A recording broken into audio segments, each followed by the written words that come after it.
you so much. My name is Bipul Sinha. I'm a partner at Lightspeed. So before we kind of jump into the game commerce and what opportunities exist, I thought it would be good to kind of take a step back and understand the world that we are living in terms of what are the platforms and what are the opportunities today. So if you look at platforms, we really are in a hyper-connected world, and this is a new world of internet where not just the websites are connected, but people are connected through social graphs. So essentially, we have like over 2 billion internet users globally, now close to 750 million 3G subscribers worldwide. Apple ecosystem now has more than 150 million users. Facebook has close to 850 million users. Twitter is more than 300 million users. And Foursquare, Instagram, Pulse, all these platforms individually has close to like 15-20 million users each. So what does it mean to be in this platform world? What the implications of these platforms is that if you have a product that appeals to hyper-connected internet users in one way or the other. It could be gaming, it could be commerce, it could be entertainment, expression. So the growth is really unprecedented. So a platform could go from nothing to 15, 20, 30, 40 million users in pretty much no time. And we all saw, draw something as an example, they just crossed 30 million users. So what are the monetization opportunities across these platforms, across these connected, engaged users? And we are seeing just over like 5% of total retail coming from e-commerce. People are spending over a quarter of their time online, but the monetization is just 13%. Mobile devices are connected 24/7, real time with location. We have now open social graph to reduce the cost of user acquisition and reduce the friction of transaction. We are now seeing that offline economy getting integrated into the online economics, like living social Groupon. These are the examples of that. And the most important is the really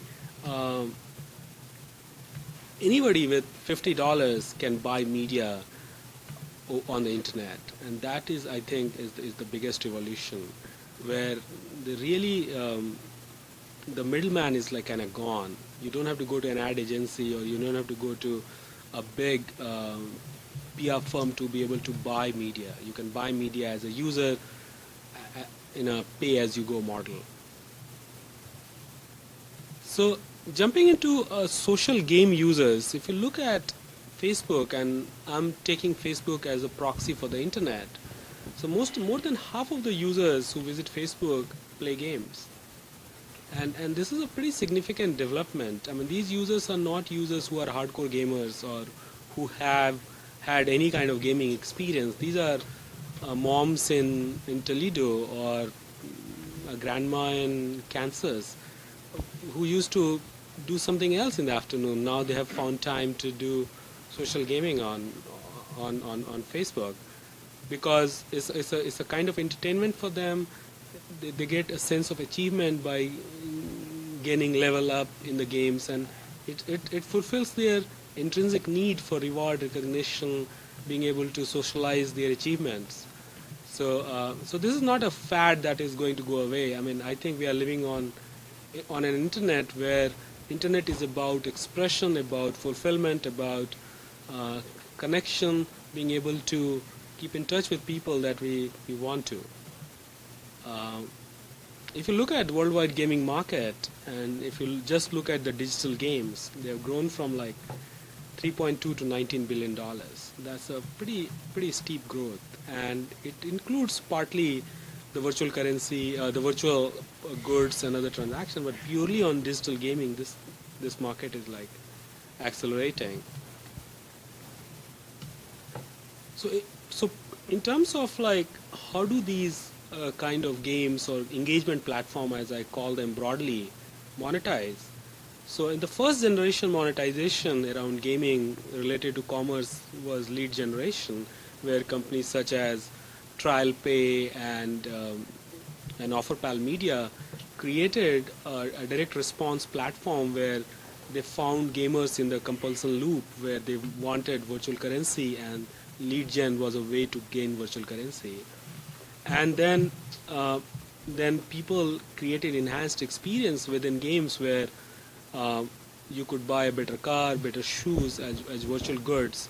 But I think the whole virtual goods economy is also transforming, where it is not just about leveling up in the game, but it is about collection, retention, sharing of these digital assets.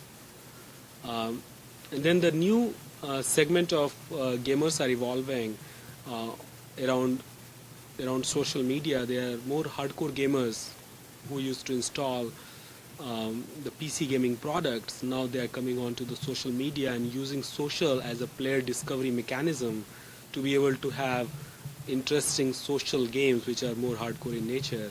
We have an investment in this space called Kiip, and we are seeing the growth and monetization of those platforms, and other companies such as Kabam and others are seeing pretty tremendous growth in this space. So I think the whole social gaming phenomena has started with simplistic games on Facebook. Now the hardcore gamers are also jumping in, and it is creating an opportunity to monetize them in a more significant way. The whole mobile game ecosystem is early, and Brian will talk more about his effort in this space. But the mobile gaming phenomena is a bit different, because what is happening is people have all these time slices during the day when they are waiting for coffee or they're waiting for a meeting, and they are trying to fill these time slices with some kind of infotainment or gaming on their mobile devices. And now the new kind of monetization mechanism are coming up, where for all these small time slices, how do you kind of provide user a sense of fulfillment, a sense of reward, at the same time monetize those users. So it's a new area. Again, the related is the rise of turn-based gaming, where you are playing with other users in an asynchronous manner, where you take one step, send notification to your friend takes another step, and then you take the next step. So here in this case, you have this sense of playing together without being blocked explicitly by other users, and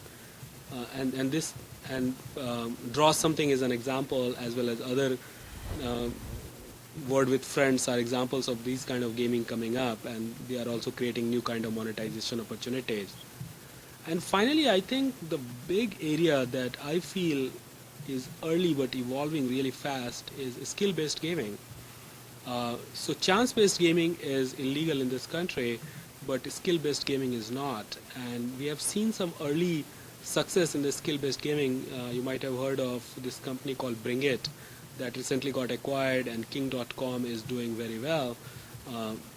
But skill-based game has not come to social platforms in a significant way. And there is also a sense around in Washington that this whole internet gaming would, in some way or the other, will get legalized for gaming company to not just do virtual goods or lead generation or ads, but some other kind of like being able to bet on something and win, and then the whole equation, like monetization equation that come with it. So I feel that we are in like innings 2, but it is still early in this whole cycle, and we'll see a lot more innovation and monetization in and around engagement platforms on social media. Thank you.